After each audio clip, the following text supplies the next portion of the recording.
Assalamualaikum warahmatullahi wabarakatuh. Perkenalkan, nama saya Inam Tarani. Di sini profesi saya sebagai guru. Pada video kali ini saya melakukan simulasi mengajar untuk mengikuti tes ruang guru pada produk ruang les. Sesi mengajar kali ini saya mengajar pada dua orang siswa. Yang pertama bernama Rudi. Rudi ini mengalami kesulitan belajar. Dan yang kedua ini bernama Nina. Nina ini merupakan orang yang pintar sehingga dia dengan mudahnya menerima suatu materi. Pada sesi pertama saya mengajarkan pada Rudi. Oke, saya mulai. Bagaimana kabarnya Rudi? Alhamdulillah, kabarnya Rudi baik-baik saja. Nah, Rudi bisa diperhatikan gambar yang ditunjukkan oleh kakak ini. Ini gambar adalah gambar apa, Rudi? Betul sekali. Ini gambar adalah sebuah keluarga.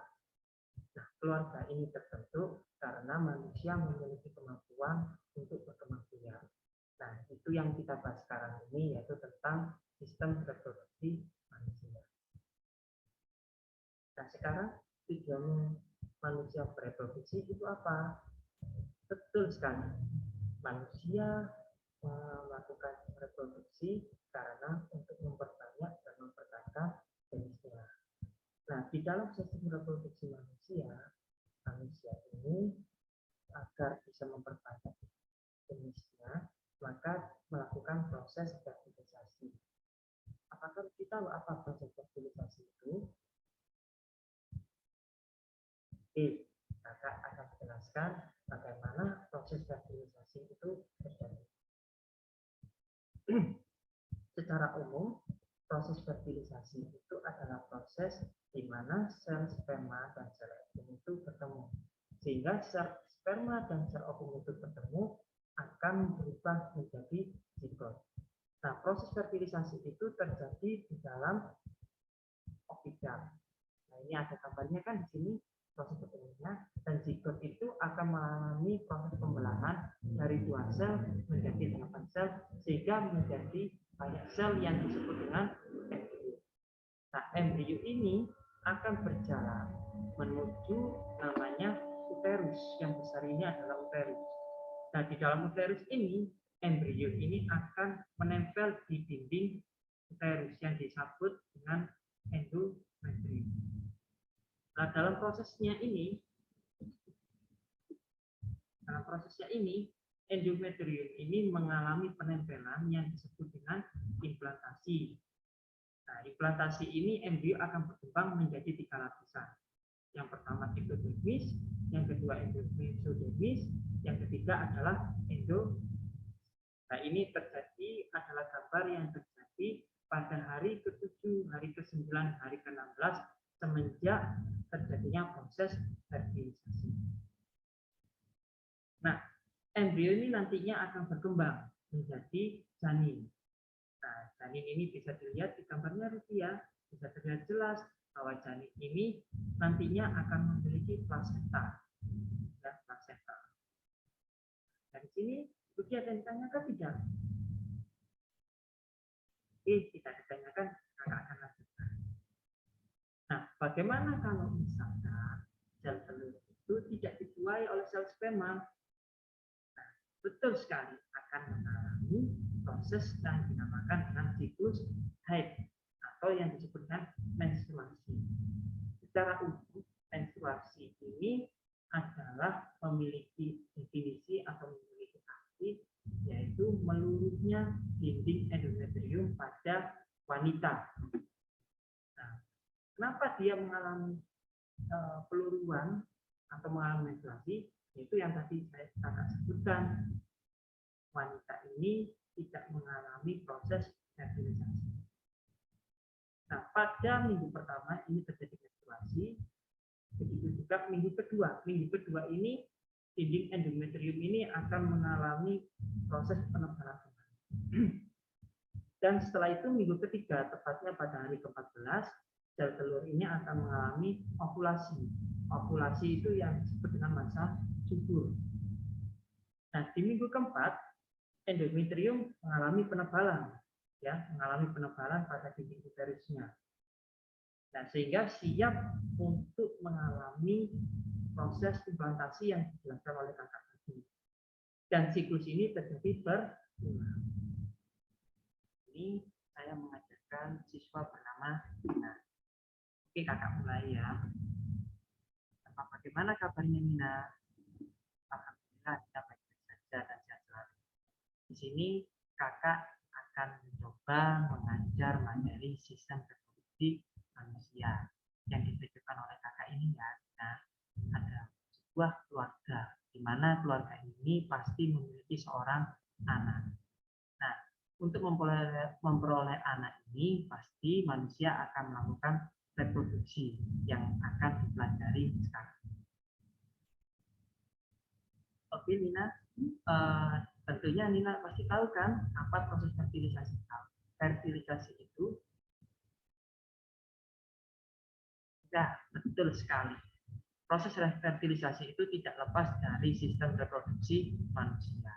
Di mana manusia melakukan sistem reproduksi itu tujuannya untuk memperbanyak dan mempertahankan jenisnya. Oke, ini kakak akan menjelaskan bagaimana proses fertilisasi. Nah, proses fertilisasi itu terjadi karena sel ovum dan sel sperma ini bertemu. Hingga pertemuan ini akan menyebabkan terjadi fusi inti sel pada sel ovum dan sel sperma tersebut, sehingga akan berkembang menjadi zigot. Zigot ini akan terus berkembang atau mengalami proses pembelahan secara mitosis dari 2 sel menjadi 8 sel sampai menjadi embrio. Begitu menjadi embrio, ya, embrio ini akan berjalan, akan bergerak menuju uterus. Nah, ini proses fertilisasi ini terjadi di dalam ovida. Dan proses embrio ini berjalan, begitu sampai di dalam uterus, embrio ini akan menempel pada dinding uterus atau disebut dengan endometrium. Proses penempelan ini dinamakan dengan implantasi. Oke Nina, ini adalah gambar yang ditunjukkan oleh kakak bagaimana terjadinya pada saat embrio itu menempel pada dinding rahim.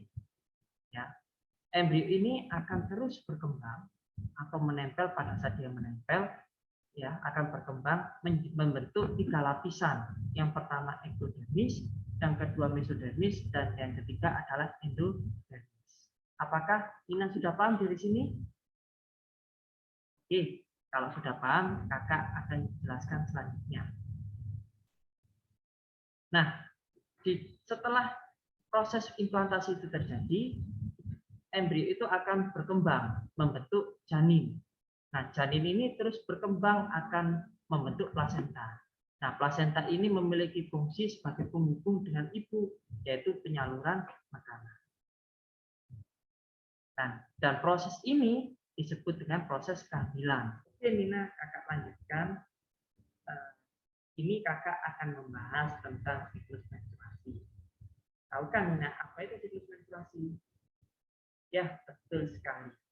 Siklus menstruasi ini adalah siklus di mana terjadi peluruan dinding endometrium pada wanita. Siklus menstruasi ini terjadi karena sel ovum tidak dibuahi, sehingga endometrium ini akan mengalami lisis atau pembunuhan. Dan ini terjadi pada minggu pertama pada siklus haid. Nah, setelah itu menstruasi ini selesai, pada minggu kedua dinding endometrium ini akan mengalami proses penebalan kembali. Begitu pada minggu ketiga, wanita ini mengalami ovulasi atau yang disebut dengan masa subur, tepatnya pada hari ke-14. Nah, pada proses ovulasi ini terjadi pelepasan sel ovum. Ya, pelepasan sel ovum. Terus pada minggu keempat, dinding endometrium ini mengalami penebalan kembali. Sehingga pada minggu keempat ini dinding rahim ini siap untuk menerima embrio, dan siklus ini berulang terus-menerus pada wanita. Setelah kakak jelaskan materi antara menstruasi dan fertilisasi, yuk kita berlatih pada soal. Di sini kakak menayangkan 2 soal.